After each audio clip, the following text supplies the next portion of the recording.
And yeah, like there's been like one issue where like I've penciled and inked about like 24 pages or so in like 15 days, or I think my record was like 9 days for one issue. Insane. One for issue one was issue, like, 9 days, like colored and everything. Not colored, just like penciled and inked. Right. And I know that you're a one-man band for the Pitiful Human-Lizard, where you are lettering it, you're penciling, you're writing it, you're inking it. And then, and that was for like issues number 1 to 5, and then I decided to like get some help, like for issue number 6, for like I needed like a color assistant, like a color flattener. Mm-hmm. So at first I got Rachel Ritchie, and then Megan Carter. Right. Yeah. Megan Carter is she in the Embassy? Yeah, she's part of the comic book Embassy. Right. I do know that name. And she's an amazing web cartoonist that writes and draws Godslave. Right. That's how I know her from as well. Have you been to the comic book Embassy as well? A number of times, yeah. Yeah, it's a cool place. Sweet place, it's a very cool place. And can I just say as well, too, I do miss the old issues, because I love the way that they look, and I especially love like the quality of the paper that you chose. Oh, okay. And the cover is like thicker, like it's more of a cardstock. Now, are you talking about from issues 1 to 12? They felt differently from. So like, because issues number 1 to 5, if it says Lou Harvest Group, they've went through at least 3 different printers. Oh, okay. So yeah, and it's been a hit and miss. Right. But and same with Chapterhouse. Like Chapterhouse, like they went through maybe like at least 3 printers. And I think Keith would know more about that. Yeah. No, let's ask Keith later on. Sure. About that kind of stuff. But moving on with the other characters I was going to say the show, but the comic. One of my favorites, of course, Mother Wonder, and I'm fascinated by your inclusion of her character, because she really does it all. She's a mom. She has to take care of monsters. She has to take care of space stuff. And her 3 kids. Her 3 kids. And her day job as a project coordinator. Like how project manager. Like, what inspired you to get Mother Wonder all inclusive like this? That's the Superman in my world. Right. I wanted to make. I wanted to. I guess defy the cookie cutter mold of what we see as a superhero, and especially like who would better represent Toronto, but like a Jamaican mother of 3, right? Who's also a working mom as well. Yeah. Can I just say, like, I mean, if I was Sam, if I was married to her, I would have to be the most understanding, patient, like, hands-on father, because when she's gone in space, she could be gone for days and days and days. I don't know how her life would work, but well, they got that strong relationship that's been built since they were in high school. Right. And someone has to take care of her 3 kids when she's away, and I mean, budget-wise too, though. I'm thinking about it, and I'm like, so Sam drives a streetcar. See, this is how deep I get into your comics. Yeah. He's a TTC operator. He's a TTC operator, and then I'm pretty sure Mother Wonder doesn't have some sort of like full benefits package being a superhero, but at least she has her full-time job, so that takes care of it. She's also and she doesn't hide the fact that she's Mother Wonder to her family. No. Like her kids know. So it's like, what a family dynamic for them, for all the kids to know who she is.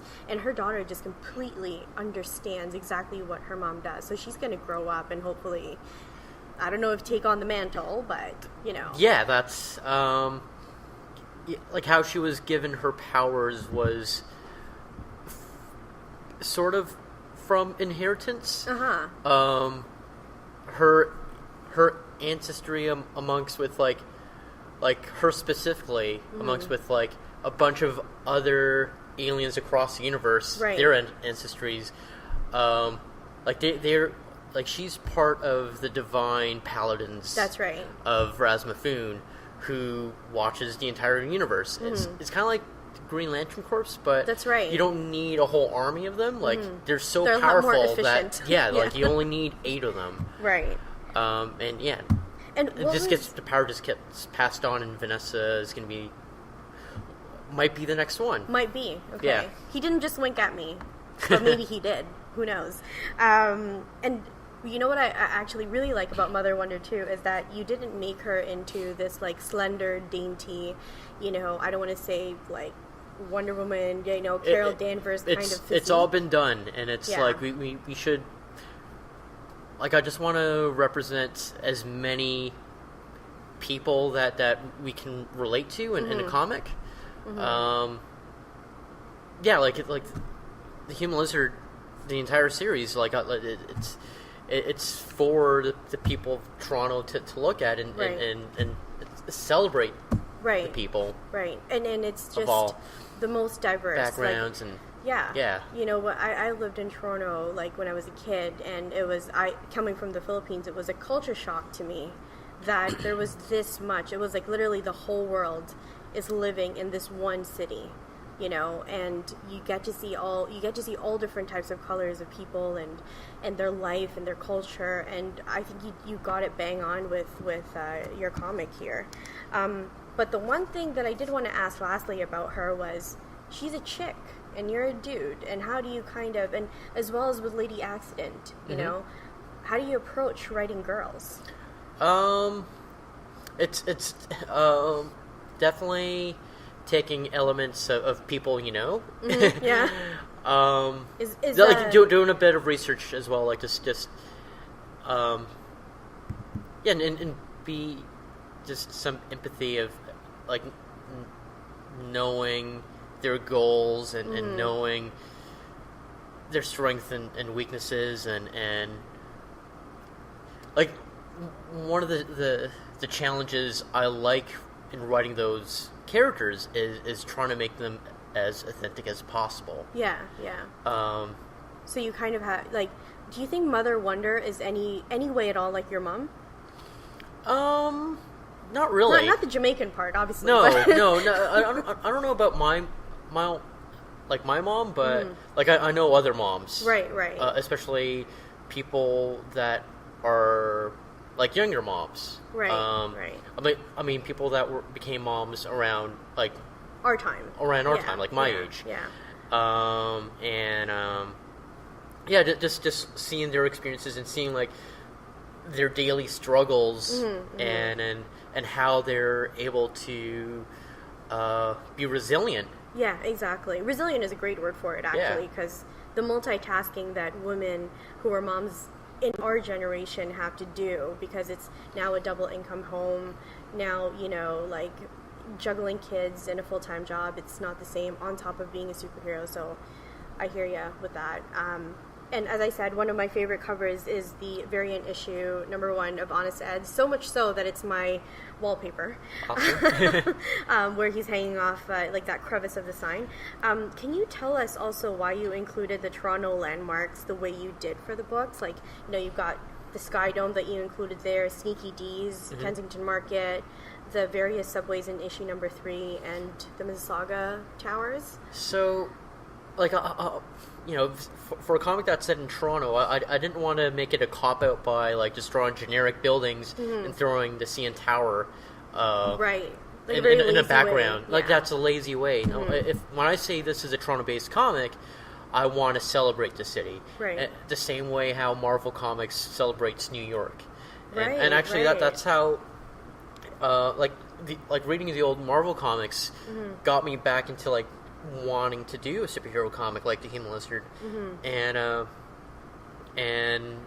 yeah, like that's my take of like the old Marvel comics that I read that I was just amazed by, like just the old, like the awe and excitement that Jack Kirby and Steve Ditko drew. Oh, Steve Ditko. Yeah. Every time I think about it, R.I.P. Yeah, I know. It's just recording this podcast has just probably happened about a month ago, And a couple weeks ago, yeah. A couple weeks ago. Would you say now too your influences are more, the big comic leagues like Marvel and DC when you were growing up? Did that bleed into this in any way at all? Sort of like the influence? Yeah. Definitely Marvel. Definitely Marvel. Because of their flawed characters. Right.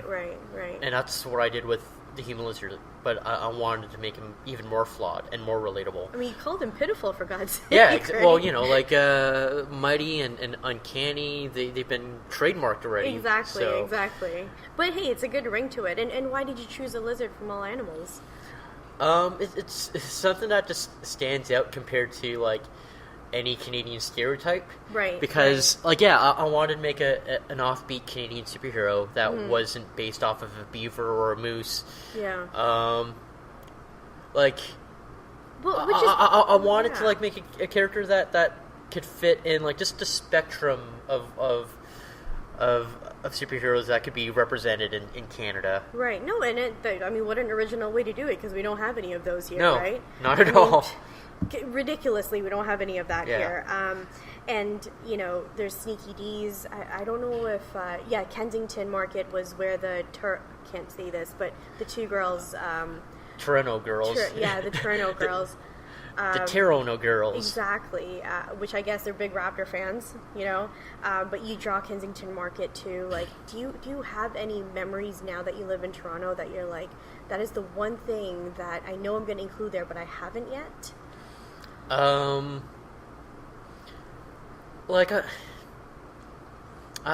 think I've you've drawn a lot already. I've drawn a lot already, and especially with the mini comics that I've done, that I've released exclusively at comic conventions, and they're going to be collected in the trade paperbacks. Oh, awesome! And for example, one time. Me and my parents were watching the Air show at the X, and I was like, wouldn't it be cool if I could fit a Human-Lizard story in there, and try to fit Captain Canuck in some way, and that was the first time that we got to see the Human-Lizard and Captain Canuck cross over before he became part of Chapterhouse. Right, and the interview that I did with Andrew Thomas, because I haven't caught up on my Captain Canuck books, I was like, God, it would just be so cool to have the two of those two in one page, in one panel. He's like, it already happened. Yeah, and then he showed it to me at one time. So I was super excited about that one. And with an introduction written by Trudeau. Right. Yeah. I know. Which is pretty cool. Big leagues, yeah. Man. Big leagues. And from then now, too, I kind of started to figure with the way that the story is going, now he's going to space, he's lost his job, there's a lot of... How many issues? What was the last issue you read so far? I think just the latest one is I haven't. 17? So the one that the last thing that I knew was he got laid off. Okay, because he was in space for too long, right? 16 and 17 he was in this big, epic space adventure with Mother Wonder. Right. And then the first issue of Season 4, issue 18, he's back on Earth, and he got laid off. And I'm just wondering, what you're doing, because it's you're just breaking so many things about him now, right? Which is, to me, is exciting, because it's you scramble and, look at your options, Yeah, and it's what a better way, but to just be okay, well, you know what, I'm already passionate about being this hero, and in the Majestic Rat is also kind of he's lost his dudes, and his rat buddies. Rats, but he has other rats, and he's seeing someone, Sunny, and so they're great, and then they're living in that little lair together. Yeah, super cute. Yeah, super fab. And speaking of that now too, I think if ever you do this, my dream is to have the Pitiful Human-Lizard, march in pride. With his buddy, the Majestic Rat, with his boyfriend, and I think it's so celebratory, because you're including so many diversity, in just one title, I could be including more. Of course, yeah, of course. Is there anything that for you that you're kind of that should be something that I focus myself on as well? Yeah, but at the same time, I don't want to like I want to make sure like each character serves a purpose